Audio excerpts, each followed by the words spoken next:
Ladies and gentlemen, boys and girls, cats and kittens, welcome back to the podcasts. And thank you, thank you, thank you. We have more or less successfully migrated over to the big system. One of our members set it up for me. He put it all together. I gave him money, and of course he put it all together. So I'm very excited now. We got the i9, 64 gigabytes of RAM, just all the bells and whistles. Everything's on here. I'm very excited. Uh, I kind of made it goofy though. I wanted to use my old hard drive, so I just pushed them back over there. Even though I got a 2 terabyte SSD, I still I didn't want to redo everything and I just took it upon myself to push the new hard drives over there. And anybody who's familiar with computers, likely more familiar with them than I am, knows what went wrong. So the all day yesterday, I've been sitting there loading drivers and trying to make it work.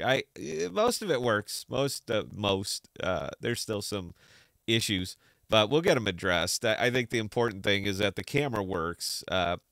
OBS works, and we can start kicking out some videos again. So I'm very excited. Uh, why don't we talk about crypto? Because this is kind of a crypto channel. Things are slow. There's no better way to describe this, folks. I know we don't want to pretend that. Oh, wrong screen. I'll get back. Let me fix that real quick. I know we don't want to pretend that this actually matters. But this actually matters right here. This is velocity of money. You guys are staring at the velocity of money. I hope you're enjoying it because we talk about it here on the show every now and again. It puts people to sleep. I mean, it's just down you go. But it matters. It is absolutely critical. Velocity of money matters. Now, why is Bitcoin just absolutely doing nothing? Well, you can thank FTX for that, actually. You can thank BlockFi. You can thank all the other bankrupt central exchanges for the conditions that we're experiencing right now. Not because in my opinion, not because it scares the hell out of everybody and nobody wants to come into crypto now. I don't think that's the case at all. But these guys were so heavily manipulating the market through leveraging, through creating vaporous tokens and borrowing against them, and basically doing everything wrong that could possibly be wrong. Treating it as if it was purely a game, as if the money that hit the central exchanges was their money and not your money. But these were the folks that were so heavily manipulating the market. These were the ones who were affecting Bitcoin. So even though they're buying paper Bitcoin, it's not your tokens, never was. As soon as you buy them on Coinbase, if you don't pull them off, they're not yours. Uh, but when you have that much freedom of action, you're going to get these wild spikes. Things just went nuts. And that's not going to happen anymore. It will, well, it's not going to happen for the next few months. It will eventually. Everything shakes out. People forget. Crypto has a goldfish memory and absolute just ugh, to our own detriment. Crypto has a goldfish memory and we forget about what happened.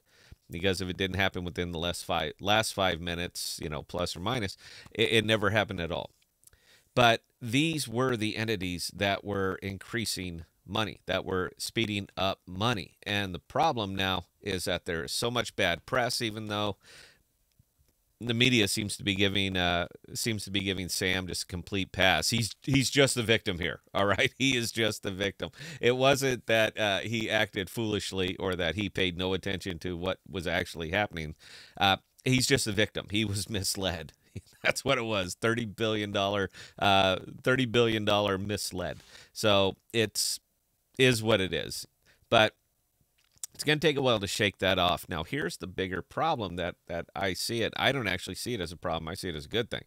But the bigger problem is that crypto is no longer appealing to the mom and pops. It's just not. As far as seeing Tom Brady do an FTX commercial and say, well, hell, I want to go to FTX. I want to buy Bitcoin. I want to be like Tom Brady. That's not going to happen as much anymore. Obviously, Binance is still up, Coinbase, Gemini for however long.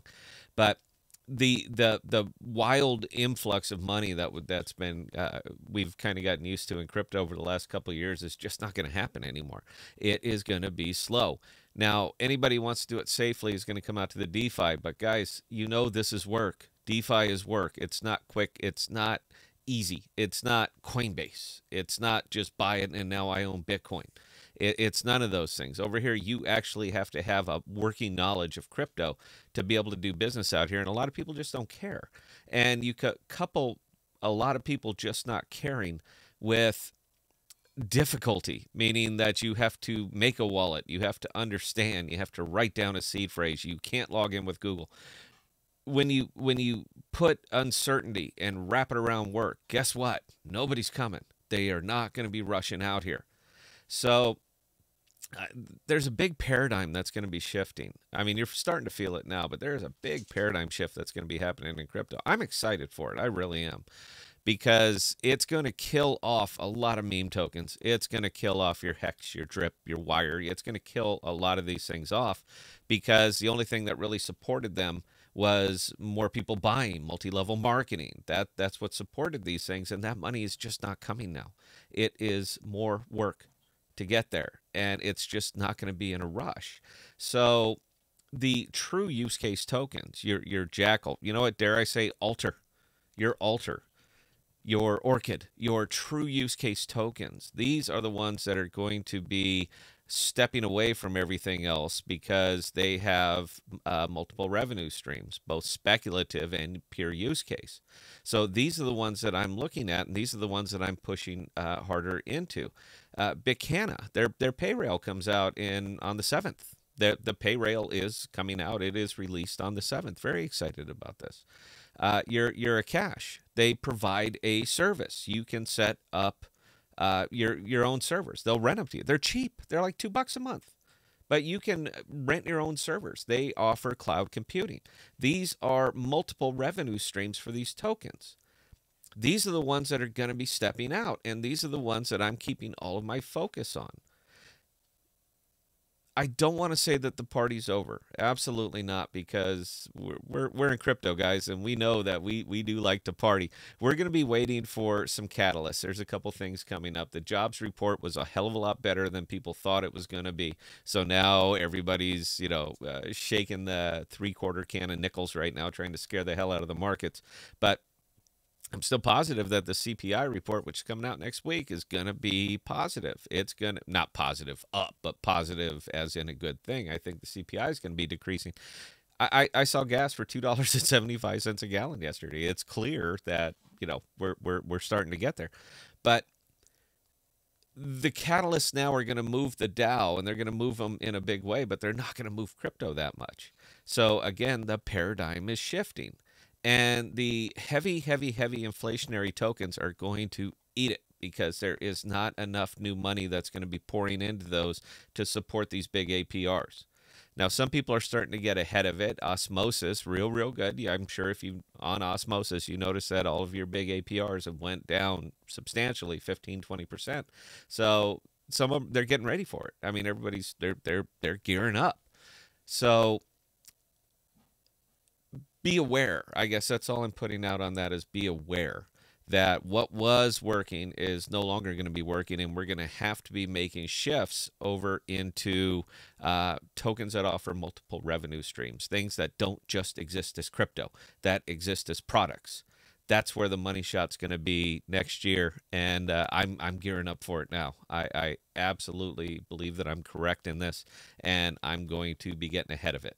Anyway, that's it, guys. I haven't put out a video in a few days. I wanted to give you my thoughts about what's going on right now. I still think it's a very, very exciting time, and I can't wait to see what we can turn it into. So anyway, questions, comments, Scott@thepodcast.com. I answer any and all emails. And until next time, please stay safe. Please be smart with your money. Cheers.